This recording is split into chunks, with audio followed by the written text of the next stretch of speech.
প্রিয় দর্শক, সিয়াম সাধনার মাস মাহে রমজানুল মোবারক। মাহে রমজানের পবিত্রতা রক্ষায় এনটিভির রান্না বিষয়ক অনুষ্ঠান হক মাস্টার্ড অয়েল রেসিপিতে আপনাদের স্বাগতম। আজকে আমাদের সঙ্গে উপস্থিত আছেন জনপ্রিয় রন্ধনশিল্পী তানিয়া শারমিন। কেমন আছেন আপু? হ্যাঁ, ভালো আছি। কেমন আছো? খুব ভালো আছি। আপনার সাথে আবারও দেখা হয়ে গেল। হ্যাঁ, ভালোই লাগছে আসলে। রোজার মাসটা আমরা গল্প করছি, রান্না করছি, সিয়াম সাধনার মাস। তো চিন্তা ভাবনা করে আমরা রেসিপিগুলো রেডি করছি। আজকে আমাদের জন্য কি রান্না করে দেখাবেন? আজকে করছি বিফ কড়াই। বিফ কড়াই।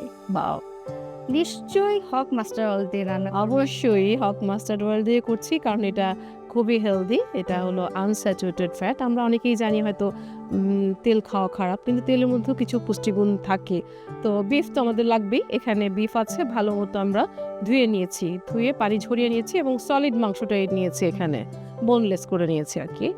আর হলো আমাদের মাস্টার্ড অয়েল, যেটা হকের।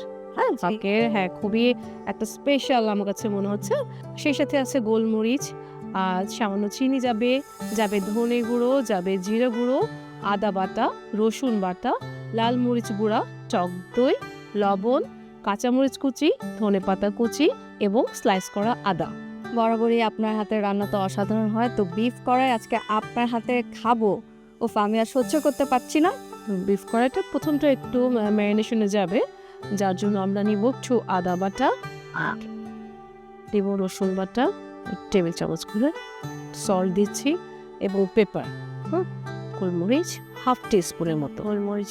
হ্যাঁ, সব দিয়ে ভালো মতো মেখে নেব।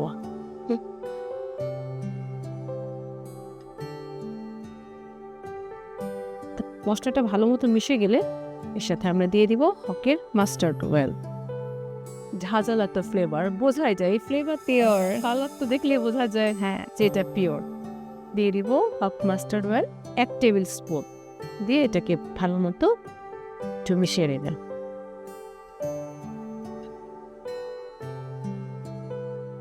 ভালো মতো এটা মিশিয়ে রেখে দেবো। যদি সময় থাকে সেক্ষেত্রে ওভারনাইটও রাখতে পারবো, আর নাহলে কমপক্ষে 30 মিনিটের জন্য এটাকে ভালো মতো মিশিয়ে মাখিয়ে রাখবো, ম্যারিনেট করা যেটাকে আমরা বলি। চুলাটা ধরিয়ে দিচ্ছি। প্রথমেই দিয়ে দিব হক মাস্টার্ড অয়েল, সেটা হচ্ছে হাফ কাপ মতো। তেলটা একটু গরম হলে আমরা দিয়ে দিব পেঁয়াজ কুচি। এখানে কোনো বাটা পেঁয়াজ আমরা ইউজ করছি না, কুচি পেঁয়াজটাই দিয়ে দিব। একেবারে দেশি ঝাঁজ। হ্যাঁ, একদম না, আমাদের মনে হয় যে একটা ঐতিহ্য সরষের তেলটা, আমরাও তো ওইভাবে ক্যানোলা অয়েল কিংবা ফ্লেক্সি অয়েল পাই না। তো এটা আমরা সহজেই হাতের নাগালেই পাচ্ছি একদম। আর যেটা যদি ঘানি ভাঙ্গা পিওর হয় তাহলে তো কথাই নেই, একেবারেই আমরা মানে পিওর অয়েলটাই কিন্তু পাচ্ছি। তো সেক্ষেত্রে আমরা কেন আপোষ করব, কেন আমরা তেলের ব্যাপারে আপোষ করবো? আমরা ছোটোবেলায় দেখেছি আমার দাদি নানি তখন কিন্তু অন্য তেল ব্যবহার করতো না, তারা জাস্ট সরিষার তেল দিয়ে সব রান্না করতো এবং সেই খাবারগুলো মনে হয় কেমন টেস্টি বেশি হতো, অনেক বেশি। হ্যাঁ, একদম গরম ভাতের সাথে সরিষার তেল দিয়ে ভর্তা, ও হ্যাঁ হ্যাঁ, সব তরকারি, অসাধারণ। যে কোনো কারি কিন্তু করতো এসে দিয়ে।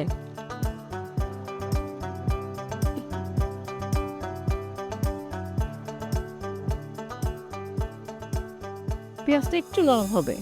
আচ্ছা, কালারটা কি চেঞ্জ হবে? না, খুব বেশি কালার হবে না, এটা তো আমরা গ্রেভি করার জন্য দিয়েছি। একটু জাস্ট নরম হবে আর কি পেঁয়াজটা। এই পর্যায়ে দিয়ে দিব আবার একটু আদা রসুন পেস্ট। ম্যারিনেশনে কিছু দিয়েছি হাফ, আর বাকি হাফ আমরা এখানে যাব। 1 টেবিল স্পুনের মতো। হ্যাঁ, 1 চা চামচ মতো আগে যেহেতু দিয়েছি, এখন একটু পানি দিয়ে দিব আর একটু, বাস। এই পর্যায়ে একে একে গুঁড়ো মশলাগুলো দিয়ে দিব।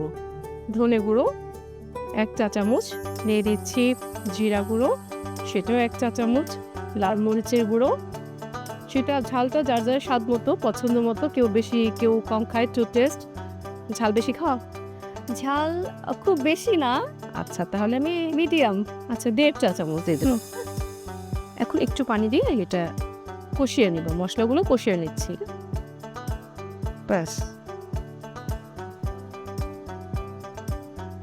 খুব সুন্দর একটা স্মেল পাচ্ছি আমরা। একদম ঝাঁঝালো ফ্লেভার একদম। আর এই কড়াই বিফের সাথে কিংবা বিফ কড়াইয়ের সাথে কিন্তু টমেটো ভালো যায়। আমরা টমেটো নিয়ে দিচ্ছি।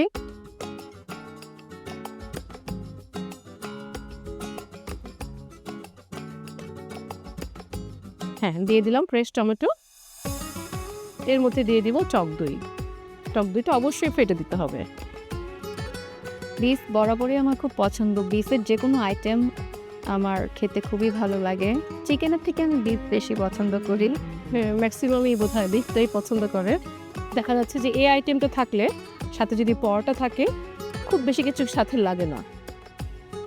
মশলা একটু কষে যাচ্ছে, কষানো প্রায় হয়ে গেছে। এখন আমরা মাখানো মাংসটা দিয়ে দিব।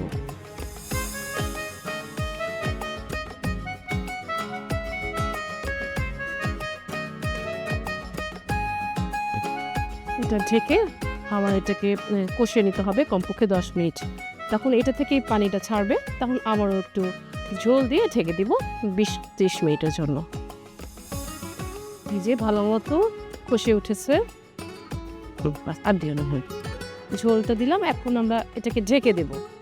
এটাকে ঢেকে মিডিয়াম হিটে এটাকে সিদ্ধ হতে দিব কমপক্ষে 30 মিনিটের জন্য।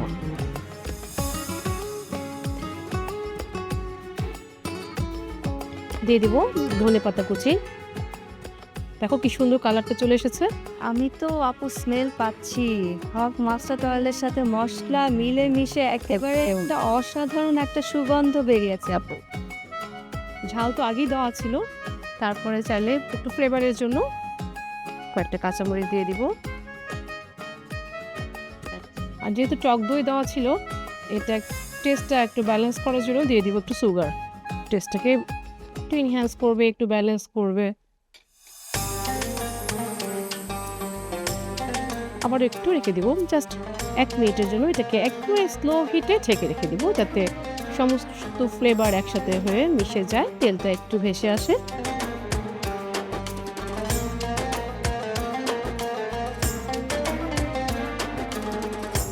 হ্যাঁ, ধনেপাতা কুচি, আদা কুচি, আদা এখন স্লাইস করো। স্নিগ্ধা, হয়ে গেল তো, অপেক্ষার পালা শেষ। আমাদের বিফ কড়াই রেডি। অসংখ্য ধন্যবাদ আপু এত সুন্দর একটা রেসিপি আমাদের তৈরি করে দেবার জন্য।